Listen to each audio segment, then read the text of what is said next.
Place the M3 nut into the trap of the extruder body.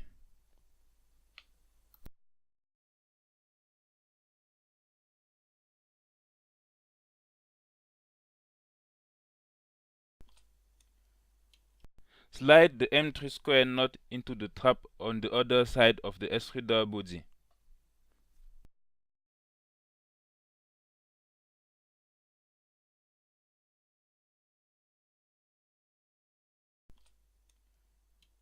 Slide the nozzle on the extruder body. Push the nozzle all the way down and make sure that cables are on the right side.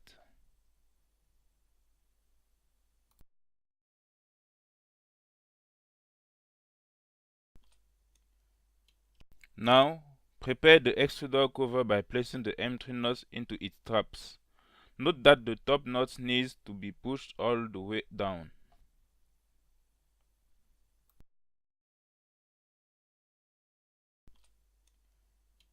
Use the M318 and M325 screws to assemble the extruder cover and the extruder body.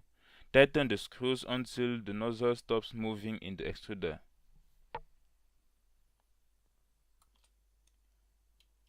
Prepare the extruder motor by pressing the pulley on it with the correct orientation. If you are experiencing trouble, loosen the grub screw a bit. Don't tighten the pulley at the moment. Mount the motor at the idler on the extruder body with M330 screw. Double check proper orientation of the motor cables.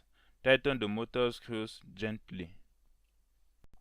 Use a filament to make sure that the smaller diameter, the pulley throat and the nozzle entrance are perfectly aligned, so that you can tighten the pulley.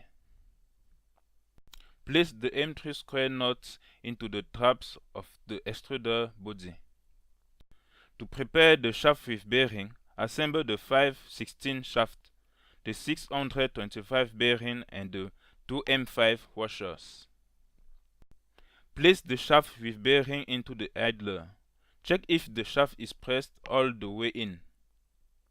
Prepare the extruder idler screws by assembling the M340 screws, the M3 washers and the extruder springs. Screw these screws into the extruder body. Note that the length of the springs should be circa 13 mm when tightened. Screw the print fan onto the extruder with the M320 screws. Do not tighten fully at this moment. Bring the fan nozzle and assemble it with the M320 screw. Gently tighten the screws of the fan and fan nozzle. Double check that the fan can rotate freely. Take the bottom mounting nut off the sensor and insert the sensor in its place. Note that the best position for mounting at this point is to align the end of the probe with the end of the hook on the extruder body. Screw the nut back on the sensor to fix the sensor in place. Not tight, as this will be adjusted later. Mount the heatsink fan with the M318 screws. Note the correct orientation of the fan. Congratulations, your extruder have been successfully assembled.